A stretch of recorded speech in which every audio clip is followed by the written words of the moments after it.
কল্পনা করুন একটি সমুদ্রবেষ্টিত দ্বীপ, রোদ ঝলমলে সৈকত, বিলাসবহুল ভিলা, আর সেই সঙ্গে হাতে একটি শক্তিশালী পাসপোর্ট, যা দিয়ে ভিসা ছাড়াই ঘুরে বেড়াতে পারবেন বিশ্বের ১৫০টি দেশ। অবাক হচ্ছেন? কিন্তু ঠিক এমন অফারই দিচ্ছে পৃথিবীর কয়েকটি দেশ, যেখানে বাড়ি কিনলেই মেলে নাগরিকত্ব। সাম্প্রতিক সময়ে পূর্ব ক্যারিবীয় অঞ্চলের কয়েকটি ছোট দ্বীপ দেশে শুরু হয়েছে এক অভিনব নাগরিকত্ব কর্মসূচি, সিটিজেনশিপ বাই ইনভেস্টমেন্ট, যাকে সংক্ষেপে বলে CBI. Antigua and Barbuda, Dominica, Grenada, Saint Kitts and Nevis এবং সেন্ট লুসিয়া, এই 5টি দেশ বিদেশি বিনিয়োগকারীদের জন্য নাগরিকত্ব বিক্রি করছে। আর এর শর্ত কি জানেন? খুব সহজ। আপনি যদি অন্তত 2 লাখ মার্কিন ডলারের সম্পত্তি কিনে ফেলেন অথবা সমপরিমাণ অর্থ অনুদান দেন, তাহলে এই দেশগুলো আপনাকে তাদের নাগরিক বানিয়ে দেবে। আর এই অফারই এখন খুব দ্রুত জনপ্রিয় হয়ে উঠছে। প্রশ্ন উঠতে পারে এই ভেবে যে হঠাৎ কেন এত জনপ্রিয় হয়ে উঠেছে এই অফার। যুক্তরাষ্ট্রে রাজনৈতিক অস্থিরতা, বন্দুক সহিংসতা, ইহুদি বিদ্বেষের মতো সামাজিক সমস্যা অনেক ধনীর মনেই তৈরি করেছে বিকল্প ঘরের খোঁজ। শুধু তাই নয়, ইউক্রেন যুদ্ধ, তুরস্কের অর্থনৈতিক টানাপোড়েন, নাইজেরিয়ার নিরাপত্তা সংকট, চীনের রাজনৈতিক নিয়ন্ত্রণ, এসব দেশ থেকেও অনেক ধনী মানুষ নতুন পাসপোর্টের খোঁজে আসছেন এই দ্বীপগুলোতে। কনসালটেন্ট ফার্ম হেনলি অ্যান্ড পার্টনার্সের হিসাবে ২০২৪ সালের শেষ দিক থেকে এই দেশগুলোতে নাগরিকত্বের আবেদন বেড়েছে প্রায় ১২%। প্রশ্ন উঠতে পারে এই ভেবে যে এসব দেশের নাগরিকত্ব বা পাসপোর্ট হাতে থাকলে সুবিধা কি? প্রথমত, ইউরোপীয় ইউনিয়নের সেনজেন অঞ্চল সহ প্রায় ১৫০টি দেশ ভিসামুক্ত ভ্রমণ। দ্বিতীয়ত, কর ছাড়, যার ফলে অনেক ক্ষেত্রেই আপনাকে বৈশ্বিক আয়ের উপর কর দিতে হবে না। তৃতীয়ত, দ্বৈত নাগরিকত্ব, অর্থাৎ আপনি নিজের পুরনো নাগরিকত্ব রেখেও নতুন দেশের নাগরিক হতে পারবেন।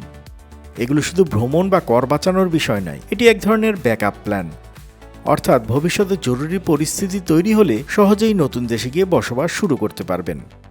যদিও এই কর্মসূচি নিয়ে বিতর্কও কম নয়, সমালোচকদের মতে নাগরিকত্বকে এভাবে বিক্রি করা মানে জাতীয় পরিচয়কে পণ্য বানানো। ২০১২ সালে যখন এন্টিগা প্রথম এই প্রোগ্রাম চালু করে, স্থানীয় জনগণ রাস্তায় নেমে প্রতিবাদ করেছিল। তারা বলেছিল, অজানা বিদেশিদের হাতে নাগরিকত্ব তুলে দেওয়া জাতীয় মর্যাদার অবমাননা। আন্তর্জাতিক মহলেও শঙ্কা রয়েছে। ইউরোপীয় ইউনিয়ন সতর্ক করেছে এই নাগরিকত্ব প্যাকেজ নিরাপত্তা ঝুঁকি তৈরি করতে পারে। যুক্তরাষ্ট্রও বলেছে এভাবে কর ফাঁকি ও অর্থ পাচারের সুযোগ তৈরি হবে। এর জবাবে ক্যারিবীয় দেশগুলো দাবি করেছে তাদের প্রোগ্রাম সম্পূর্ণ স্বচ্ছ এবং আবেদনকারীদের কঠোর নিরাপত্তা যাচাইয়ের পরই নাগরিকত্ব দেয়া হয়। তবে স্থানীয় সরকারের কাছে এটি শুধু একটি ব্যবসা নয়, বরং অর্থনীতির জন্য লাইফলাইন। পাসপোর্ট বিক্রি থেকে আসা অর্থ এই দেশগুলোর জিডিপির ১০ থেকে ৩০% পর্যন্ত যোগান দিচ্ছে।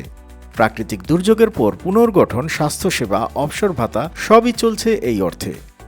এন্টিগার প্রধানমন্ত্রী গ্যাস্টন ব্রাউন বলেছেন, গত 1 দশকে এই কর্মসূচি তাদের দেশকে দেউলিয়ার মুখ থেকে ফিরিয়ে এনেছে।